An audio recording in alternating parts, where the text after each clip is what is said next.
'DNA' తెలుగులో 'my baby' అనే పేరుతో రిలీజ్ చేశారు. అదేంటో తమిళ్‌లో ఎప్పుడో రిలీజ్ అయినా గానీ, తెలుగులో మాత్రం నిన్న థియేటర్స్‌లో రిలీజ్ చేస్తే, ఈరోజు అంటే 1 డే గ్యాప్‌లో హాట్‌స్టార్‌లోకొచ్చేసింది. తెలుగు డబ్బింగ్ కూడా బావుంది. రన్ టైమ్ వచ్చేసి 2 అవర్స్ 16 మినిట్స్. ఇక చూసాక నాకైతే ఫస్ట్ హాఫ్ నేను ట్రైలర్ చూడకపోవడం వలన ఏమో సూపర్‌గా వెళ్ళిపోయింది. నిమిషా సజయన్ గారి క్యారెక్టరైజేషన్‌తో, మంచి ఫీల్ గుడ్ ఎలిమెంట్స్‌తో. కానీ సెకండ్ హాఫ్‌నే మరీ ఫైట్స్ అవి పెట్టి టూ మచ్ డ్రాగెడ్‌గా తీశారు. ఐటెమ్ సాంగ్ అది పెట్టి. మళ్ళీ క్లైమాక్స్ హైలైట్ అయింది. ఓవరాల్‌గా ఒకసారి చూడడానికి బానే ఉందనిపించింది నాకైతే. సింపుల్‌గా చెప్తే 1 అవర్ ఉన్న ఫస్ట్ హాఫ్, హాఫ్ ఎన్ అవర్‌లోనే అయిపోయినట్టు అనిపించింది. సెకండ్ హాఫ్ 1 అవర్ 16 మినిట్స్ ఉంటే 2 అవర్స్ చూసిన ఫీలింగ్ కలిగింది.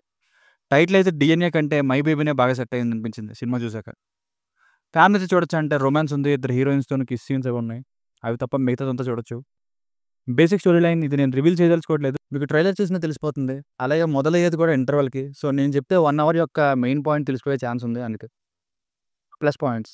హాస్పిటల్‌లో డెలివరీ అయిన తర్వాత పిల్లల్ని ఎలా ఎత్తుకెళ్ళే ఛాన్సెస్ ఉన్నాయి? ఒకవేళ ఎత్తుకెళ్తే ఏమేమి చేయొచ్చు? మగబిడ్డని ఏం చేస్తారు? ఆడపిల్లయితే ఏం చేస్తారు? ఇవన్నీ చెప్పడం ఈ సినిమాలో యూనిక్ పాయింట్ అని చెప్పొచ్చు. కొంచెం కొత్తగా కూడా అనిపించింది. ఆ ముసలావిడ సీన్స్ అయితే కళ్ళకి కట్టినట్టు చూపించారు. ప్రెజెంటేషన్ బావుందది. రైటింగ్స్ వైస్ కొత్తగానే ఉంది మూవీ. క్యారెక్టరైజేషన్స్ వైస్ కూడా. ఫస్ట్ హాఫ్‌లో ఫీల్ గుడ్ ఎమోషనల్ సీన్స్ ఇంకా మనల్ని బాగా ఇన్వాల్వ్ చేసే క్లైమాక్స్ బాగా హైలైట్ అవుతాయి. ఇక పెర్ఫార్మన్సెస్ వైస్ నిమిషా సజ్జన్ గారు ఎక్సలెంట్ పెర్ఫార్మన్స్‌ని డెలివర్ చేశారు. ఈమె యొక్క తెలుగు డబ్బింగ్ కూడా బావుంది. ఇన్‌ఫాక్ట్ సెకండ్ హాఫ్ స్లో అయిన ప్రతి చోట ఈమె యాబ్సెన్స్ కూడా ఒక కారణమనే చెప్పాలి. ఈమె ఉన్న సీన్స్ అంత బావున్నాయి. ఇక హీరో అథర్వ గారు ఎప్పటిలానే చేసుకెళ్ళిపోయారు. మిగతా క్యారెక్టర్స్ ఉన్నా గానీ అంత హైలైట్ అవ్వరు. ఇక మ్యూజిక్ వైస్ బ్యాక్‌గ్రౌండ్ మ్యూజిక్ బావుంది. తెలుగు డబ్బిడ్ సాంగ్స్ అంతేం బాలేదు. బట్ తమిళ్‌లో 'కన్నే కనవే' సాంగ్ ఇంకా చిత్ర గారు పాడిన పాట ఈ 2 బావుంటాయి. Cinematography is good. Minus points. Second హాఫ్‌లో మరీ సినిమాటిక్ లిబర్టీస్ ఎక్కువైపోయాయండి. అండ్ ఈ మిస్టరీ అంతా అన్‌ఫోల్డ్ చేసే నరేషన్ అంతా చాలా ఫార్ములాయిక్‌గా ఉంది. ఒక్కొక్కరిని వెతికి పట్టుకునే సీన్స్, ఆ టైంలో మాటి మాటికి ఫైట్స్ రిపీటెడ్‌గా అనిపించాయి. దీనికి తోడు డెడికేటెడ్ ఐటెమ్ సాంగ్ ఎందుకొచ్చిందో మరి. ఇక క్లైమాక్స్ అండ్ సెకండ్ హాఫ్‌లో నిమిషా సజ్జన్ గారు ఒక 2 సీన్స్ పోలీస్‌తో కలిసి చేసే ఇన్వెస్టిగేషన్ ఇవి తప్పిస్తే సెకండ్ హాఫ్ చాలా ఎక్కువ సేపు చూసిన ఫీలింగ్ కలిగింది. ఓవరాల్ సినిమాలో లాజిక్స్ కూడా మెయిన్‌గా థ్రిల్లర్ పార్ట్‌లో ఎప్పుడైతే ఒక విషయాన్ని రివీల్ చేసేస్తారో, ఇలానే జరుగుంటుందని గెస్ చేసేసా. అదే చూపించారు. మెయిన్‌గా థ్రిల్లర్ పార్ట్‌ని సరిగ్గా హ్యాండిల్ చేయలేదు.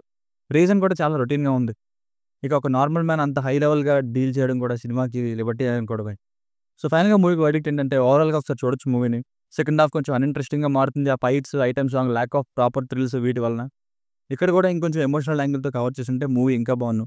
Watchable emotional crime thriller. దీనికి రేటింగ్ వచ్చేసి ఇది నా ఒపీనియన్ 3/5. మీకు గనుక నా వర్క్ నచ్చినట్లయితే మరిన్ని రివ్యూస్ కోసం మన ఛానెల్‌ని సబ్స్క్రైబ్ చేసుకోండి. Thank you.